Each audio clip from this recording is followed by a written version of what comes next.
Hey, DA, Giannis's status is up in the air, but if he plays, that's a matchup you took this season, last season, and you fared well with it. What are the keys for you with defending a guy that unique? Basically just being the first man on defense, making sure I'm a presence, foul awareness as well, always showing my hands and just matching his physicality. Giannis is a guy who motor is insane, and you just have to match it and compete. That's what it comes down to. The end of the day, just competing.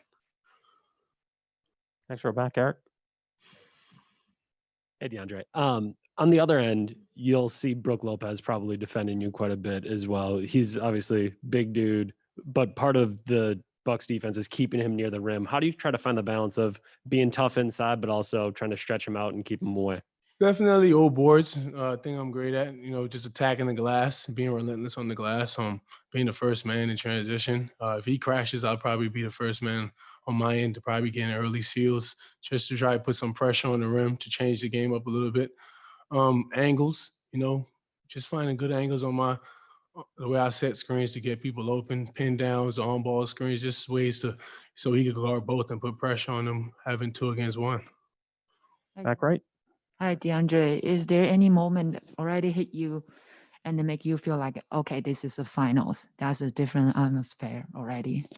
Walking into here, seeing Mr. Larry on every poster, it gave me goosebumps. I don't know if I was a part of it or I'm just here to look around or I'm just here for the NBA. I do not feel like I'm a player right now, but I am. You're a part of us. Facts. We're going to go in the front row.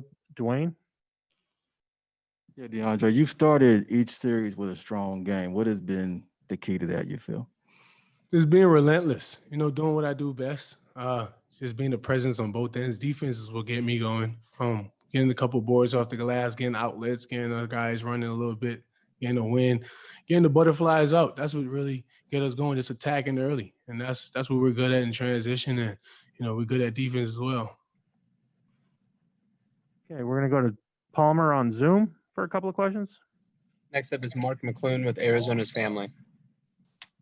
Hey, DA, with the 2 games that you played against the Bucks this season, as close as they were, how did the competitiveness of those 2 games prepare you for the playoffs?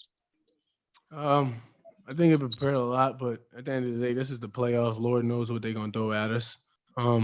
It's just mainly sticking to what we do, sticking to the script, not changing anything, but just being relentless, playing together, moving the ball, and just attacking and transition as best as we can and making sure we clean up the glass on the defensive end.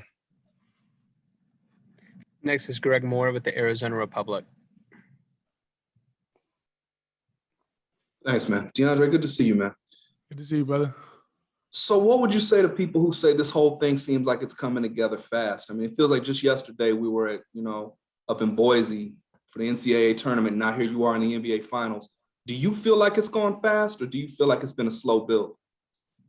I can say it feels like it's going fast a little bit, but I definitely feel every game, body hurting, all that. I feel every part of this. The physicality throughout the games and just the mental stamina you have to have in between games and the type of reps you have to put in, days you have to remember to rest and not rest. So it's just stuff like that you have to keep in mind. Next up is Cameron Cox with 12 News.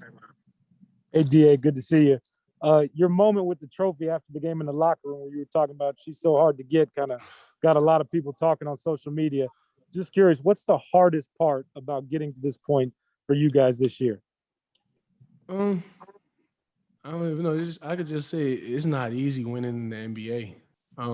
The type of sacrifice you have to put in the preparation before each game, you just have to be consistent with it, and just to have the organization and the group, a team like this, to be on the same page is insane. And, just going through that wasn't easy. It was a lot of adversity and a lot of trials and tribulations to get through where we are today. In the room here on the right. And DA, obviously, as a young player, you want to enjoy winning in the West, but how do you make sure that you don't get too caught up those excitement and get ready for the game 1? I mean, what I do best is, I enjoy the night, and When I wake back up, it's over. It's back to work. If I'm away, by the time I land, I'm done with the win. I'm done celebrating. It's back to work. That's the type of mindset the whole team have, to be honest. Like Coach said, we don't get happy on the farm. The job's not done. I guess the moment's all right. The team haven't been here in a while, but as a group, we know we ain't done nothing yet. You know what I'm saying? Sorry, we'll do one last question here in the second row on 2. Hey, Deandre, with having a guy like Jay Crowder on the team who was in the finals a year ago, just what wisdom has he imparted on you guys, and what's the biggest takeaway you've maybe gotten from him recently? Most of our toughness is because of Jay. The dude is a dude who's all about sacrificing, and he's the main part of just sharing the ball and just whatever contributes to the wins. You do it, and he's the main guy at that. And just having him, the type of experience he have and dealing with guys like Giannis and AD, he helped me a lot. Just telling me what they like to do and what they don't like, and things they like to do when it comes to drawing fouls, and just him stepping up to the plate as well. Getting on our butts a little bit, and making us step up. And you need a guy like that. Has he shared anything specific about the finals, specifically like, okay, we've been through the playoffs, but this is going to be an even greater challenge? Man, he just always tells us to be prepared. From the get-go, we had a meeting, and he was just telling us, he was just locked in on just telling us, the only thing is just consistency when it comes to things like this. It's not going to always go our way. It's not always going to look pretty, but consistency is what kicks in.